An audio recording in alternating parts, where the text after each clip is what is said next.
ईद उल फितर इंसानियत और भाईचारे की रोशनी। रमज़ान इस्लाम में सबसे पवित्र महीनों में से एक माना जाता है। यह केवल रोज़ा रखने और इबादत करने का महीना नहीं, बल्कि आत्मसंयम, परोपकार और इंसानियत का संदेश देने का वक्त होता है। जब यह पवित्र महीना समाप्त होता है तो अल्लाह अपने बंदों को ईद उल फितर के रूप में एक खास तोहफा देता है। यह कहानी एक छोटे से गांव के गरीब लड़के अमान की है, जो न केवल खुद के लिए बल्कि दूसरों के लिए भी ईद को खास बनाने का सपना देखता है। यह कहानी हमें सिखाएगी कि सच्ची खुशी केवल पाने में नहीं बल्कि देने में भी होती है। गांव में रमज़ान का माहौल। उत्तर प्रदेश के एक छोटे से गांव में रमज़ान का महीना पूरे जोश और श्रद्धा के साथ मनाया जा रहा था।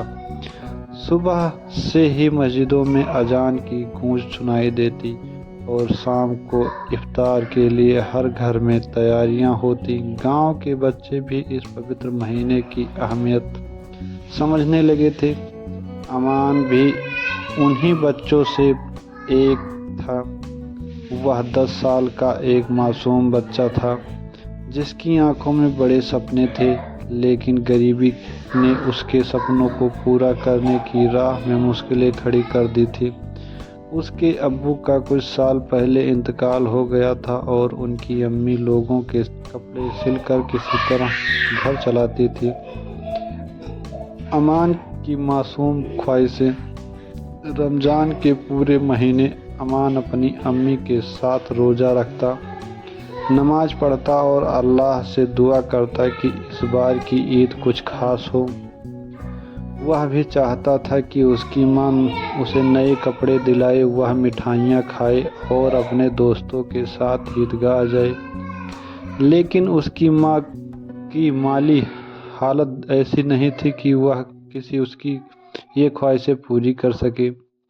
एक शाम जब इफ्तार का समय हुआ तो अमान ने अपनी अम्मी से पूछा, अम्मी इस बार ईद पर हम क्या नया लेंगे? अम्मी ने उसे प्यार से देखा और कहा, बेटा, असली ईद नए कपड़े में नहीं बल्कि दूसरों को खुशी करने में होती है। हम जो भी पास है उसमें खुश रहेंगे। अल्लाह बड़ा मेहरबान है, वो सबका भला करेगा। गांव में अमीर लोग और अमान की ईमानदारी।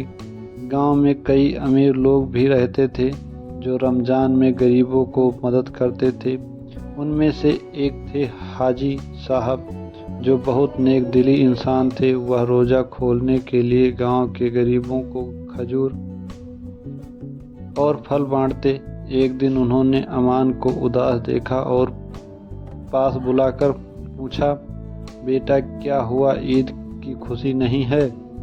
अमान ने हल्की मुस्कान के साथ जवाब दिया, खुश तो हूँ चाचा, लेकिन अम्मी कहती हैं कि असली खुशी देने में है, मांगने में नहीं। हाजी साहब उनकी बात से प्रभावित हुए। उन्होंने सोचा कि क्यों ना इस ईद को अमान के लिए खास बनाया जाए। ईद की सुबह। आखिरकार ईद का दिन आ गया। सुबह होते ही पूरे गांव में चहल पहल शुरू हो गई।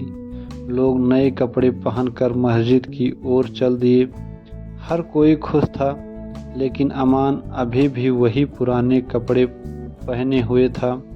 वह अपनी अम्मी के साथ ईदगाह पहुंचा और नमाज अदा की। जब वह नमाज के बाद बाहर निकला तो हाजी साहब ने उसे रोका और एक थैली उसके हाथ में थमा दी।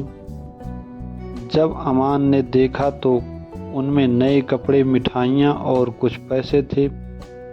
उनकी आंखों में खुशी के आंसू आ गए। लेकिन तभी उसने सोचा कि गांव में उससे भी गरीब बच्चे हैं जो शायद इस ईद पर कुछ भी नहीं खरीद पाएंगे। उसने बिना समय गंवाए उन पैसों से कुछ और मिठाइयाँ खरीदी और गांव के गरीब बच्चों को बांट दी। सच्ची खुशी की सीख। जब हाजी साहब ने यह देखा तो उनकी आंखें नम हो गईं। उन्होंने अमान को गले लगाते हुए कहा, बेटा, आज तुमने असली ईद मना ली। असली खुशी अपने लिए नहीं बल्कि दूसरों के लिए जीने में है। इस तरह अमान ने न सिर्फ खुद खुशियाँ मनाई बल्कि अपने छोटे से नेक दिल से कई और लोगों की ईद को भी खास बना दिया। यही ईद उल फितर का असली संदेश है, इंसानियत, भाईचारा और प्रेम। ईद मुबारक। धन्यवाद।